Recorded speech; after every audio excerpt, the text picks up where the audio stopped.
So Life by You has been properly cancelled. They've delayed like 3 times now, but this time they've like cancelled, like they've completely shut off development. It's never coming back. So guys, I just realized my t-shirt has been on backwards all day. Oopsie daisy. That is very embarrassing.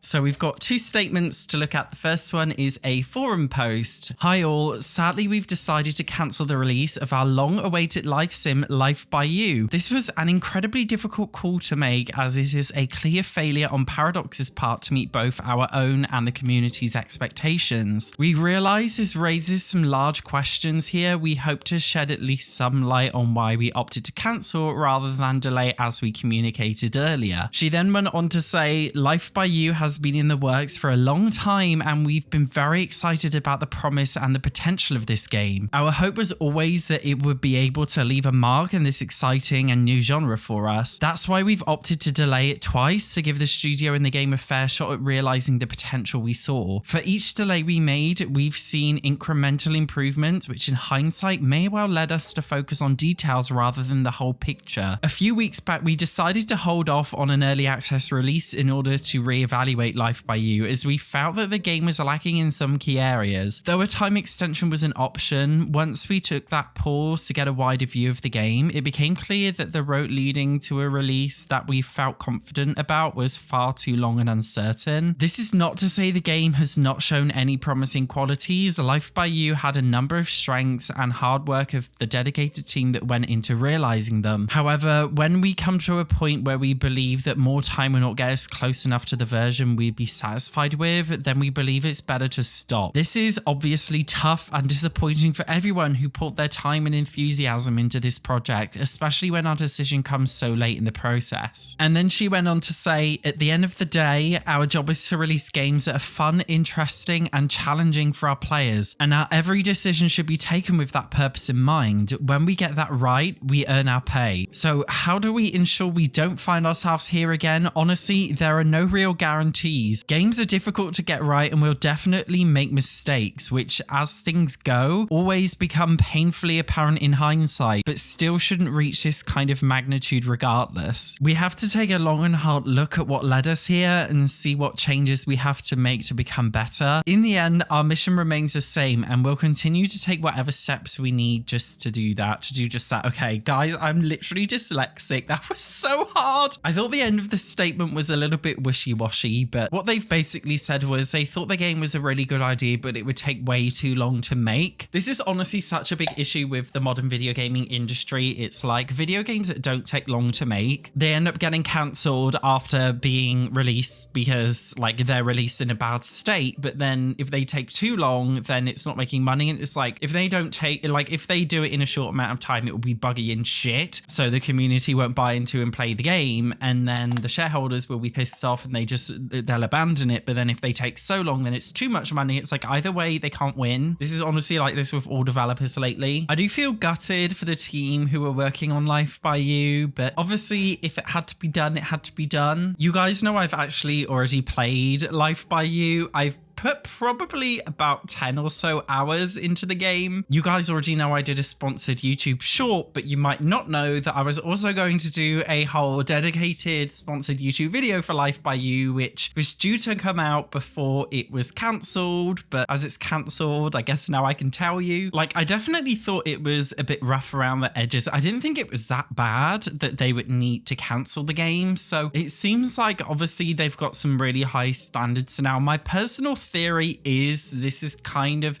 maybe it's related to City Skylines 2. For those of you who don't play City Skylines, the first game was absolutely incredible. It was a game that killed off SimCity, and then City Skylines 2 came out, and because it was very unfinished, the player base basically dwindled. People stopped playing not only City Skylines 2, but they also stopped playing City Skylines 1, and now they're in this weird, like, I don't know, is remission the right word? Like, they're not releasing any paid for DLC for the game for at least a year now, literally until next year. They plan so much like DLC for this year, but they've had to put it all back until next year so they can work on fixing the game because nobody's playing it. They've also had to refund some DLC for other people, so like they're genuinely probably not making any money on City Skylines 2. So I think they've got a bit of a phobia now of releasing games maybe too soon and maybe just cutting losses before it's too late, if you know what I mean. So I'm definitely getting the impression that that's going to be something that's probably had an impact on it. I was sent this as a tweet, so we may as well have a look at this over here. By the way, I do read, like, when you guys like tweet me like useful information, I do read it. So I think this is supposed to be like some financial, it's like a different statement, but like a financial one. Paradox Interactive has today decided to cancel the release of the game Life by You. This means that the second quarter of 2024 will be impacted negatively by blah, blah, blah, something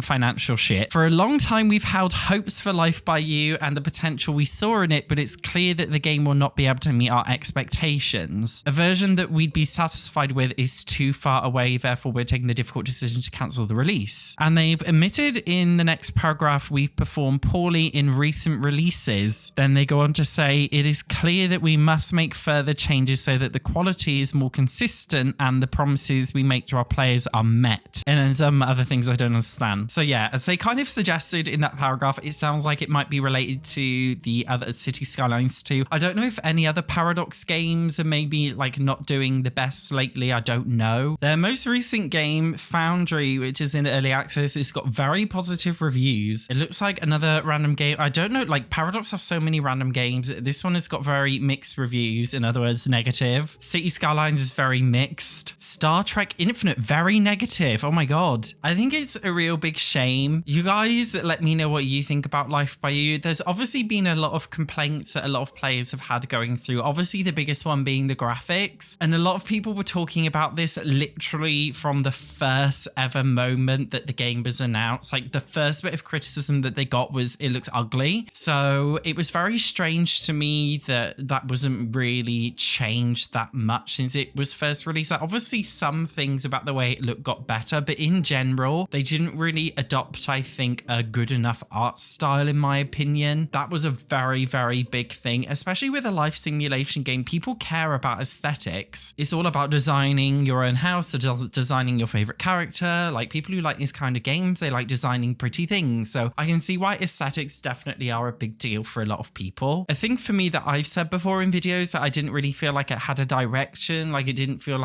like it had its own unique spark or vibe. I didn't feel like it innovated in like its own very specific avenue, like it felt very generic. So taking a look at all of the comments on the cesspit of Twitter, the home of all the incels, the Sims community left a really long message saying, wrong move for an established public video gaming company to announce a video game on the development level where its main features are still in an unfinished concept phase. This is actually something really interesting that I was thinking about before, because they did announce Life by You extremely early, which is fine. Like it's normal for video game publishers, developers to announce games early, but it's not so common for them to show off their like cycle of gameplay concepts and things. I mean, even with Project Renee, they've shown off some things, but they've made it very clear in their imagery that like it's so like it's in development. Like they've even put like big like bold text on their screen saying like in development footage. Like they want to make it very clear like this is not it. Whereas with Life by You, they definitely didn't really make that distinction between this is a concept and this is what you're going to see in the unfinished products. I know they were very big on getting community feedback in their process of doing this. Like they literally did those videos, those development videos every single week showing so much of the game, which I mean, even in like Paralives, for example, obviously they've got their like sneak peek